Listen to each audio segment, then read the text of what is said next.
live for 2 years on a resort. The experience of staying there and the life over there was indeed remarkable. Did you get time to study or were making YouTube videos and watching nature and meditating and things like that? It's too huge a campus that we won't even know that there are these many people staying in there. I think that ambience during this a very hectic life was going on. 12 a.m., 1 a.m., we were just roaming around campus, talking to these seniors. We had a very wide mix, like freshers, BBA graduates, even doctors who came for MBAs. First few days, we just stress out, oh my god, I can't do this.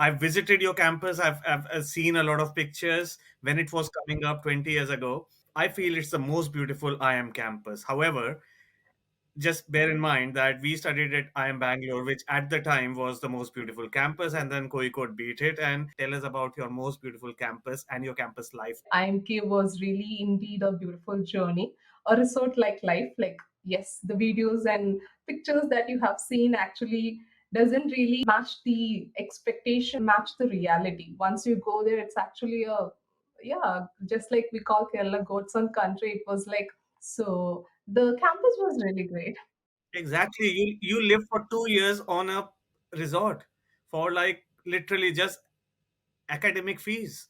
And that too subsidized academic fees, I have to point that out.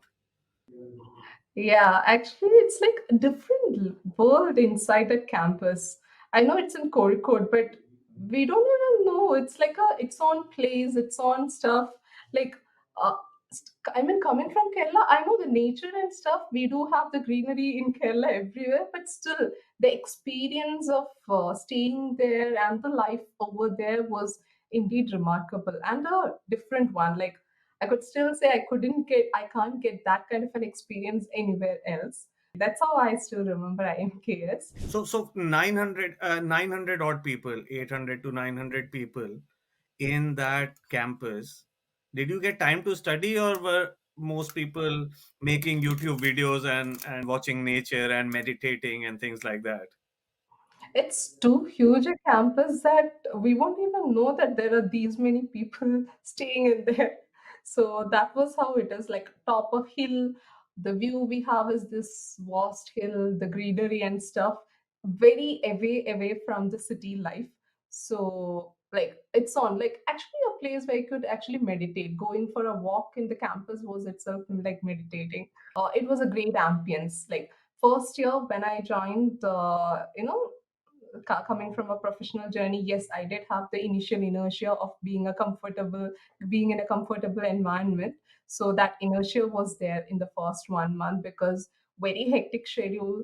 Along with that, the placements prep starts up. Then we do have some other, programs coming up with the seniors catching up. So a lot of things. The entire day was just packed up. So we just get some hardly 15-30 minutes to pause and look at this nature and get the ambience in. So within that ambience, doing this a very hectic life was going on. So you start in June, and when does the first year end?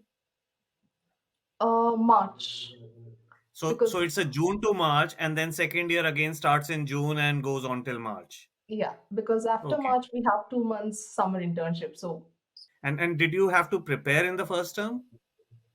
yeah, so first time we were actually hustling between these class, which starts from like 9 to 5 class. Then we had exams, tests for that, and post that we used to get these seniors conducting workshops, doing helping us with the CV preparation. So all those things used to happen after 5. I still recollect 12 a.m., 1 a.m. We were just roaming around campus, talking to these seniors. Like the hostels were far away from the academic block. We have to climb, like, I don't even recollect how many steps today. So that itself would take some time for us. But then that's when we could actually just pause from this hectic schedule and just, even during running to our hostels and back, I mean, hostel between hostels and academic block, we could actually just take in the nature. So that was how it used to be. June to September, you do studies, which I'm assuming is a bit of a culture shock for a lot of people. Uh, because almost no one, very few people might be coming from a previous business background. Some might have done bachelors in business or something, but for most people, whether engineers or whichever field, no one's done business before, right?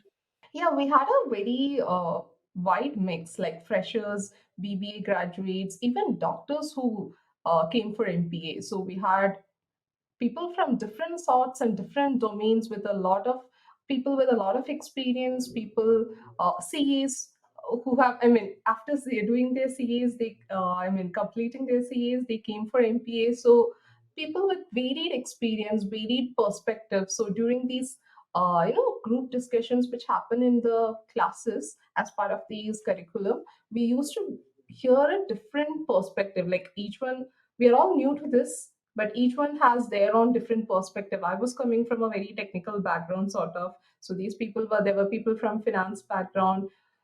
There were people from, yes, MBBS. After MBBS, they were coming into it, but they were passionate about finance. So each one had their own reasons to do MBA. So yeah, the culture shock was there, but it was, that actually widens our our mindset as well. So that was a key experience out of a MPA or an IIM campus.